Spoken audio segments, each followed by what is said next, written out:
حسد ہے کیا؟ حسد بندوں سے نہیں ہوتا، یہ سمجھ لیں۔ حسد کا مطلب، حسد کی لغوی تعریف یہ ہے کہ یہ سمجھ لینا کہ یا اللہ اسے نہیں دینا چاہیے تھا، مجھے دینا چاہیے تھا، یہ تعریف ہے۔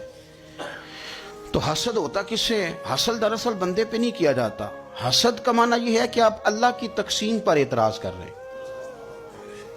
آپ کا کہنا یہ ہے کہ یا اللہ یہ تقسیم ٹھیک نہیں ہوئی، معاذ اللہ یہ ادھر چلا گیا، یہ تو ادھر آنے والی چیز تھی۔ تو یہ آپ نے ڈائریکٹ جو مقابلہ شروع کیا، معاذ اللہ یہ تو آپ نے اللہ کی تقسیم کے ساتھ شروع کر دی۔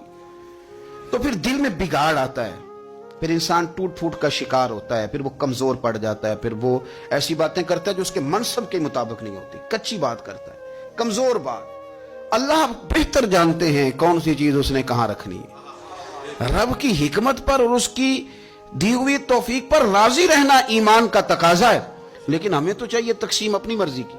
ادھر کیوں چلا گیا، ادھر آنا چاہیے تھا۔ بھئی آپ کو یہ کس نے حق دیا ہے؟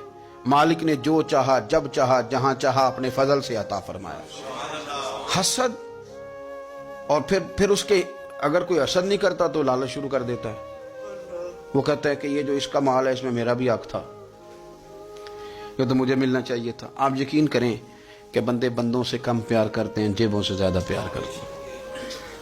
اس بندے کو تو کوئی نقصان نہیں جس کے ساتھ آپ نے تعلق رکھا ہوا ہے جیب کا، لیکن آپ بڑے کمزور ہو گئے۔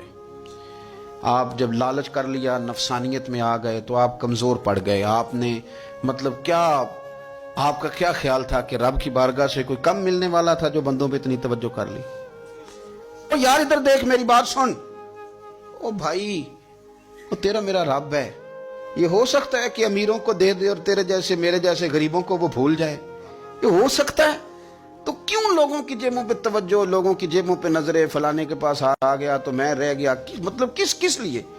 ہمارا رب کسی کو بھولتا نہیں ہے، کسی شخص کو وہ میرا مالک اپنے فضل سے نظر انداز نہیں کرتا، وہ سب کو نوازتا ہے، لیکن اس کی حکمت کے تقاضوں کا انتظار کرنا مسلمان کی شان ہے۔ کبھی کسی حسد میں کبھی کرنا ہو تو رشک کریں، مزہ آئے گا۔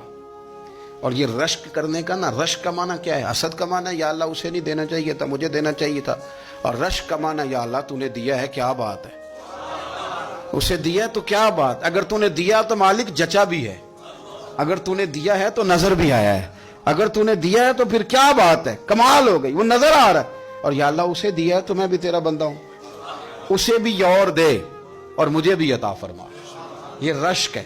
رشک کا حضور نے حکم دیا ہے۔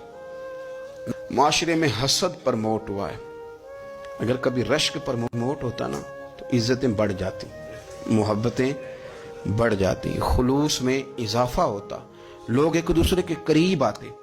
ہم نے کسی فضیلت والے کی فضیلت کو تسلیم کرنے سے انکار کر دیا، ہم نے کسی بڑائی والے کی بڑائی کو تسلیم کرنے سے انکار کر دیا۔ ہم نے حسد کیا، ہم نے لالچ کیا، ہم حریص ہوئے۔ اس کا نقصان یہ ہوا کہ لوگ ایک دوسرے کے پاس رہتے ہوئے پاس نہیں رہتے، ایک دوسرے کے ساتھ وقت گزار رہے ہوتے ہیں لیکن ان کے بارے میں رویے ان کے سخت ہوتے ہیں، لب و لہجہ تلخ ہوتا ہے۔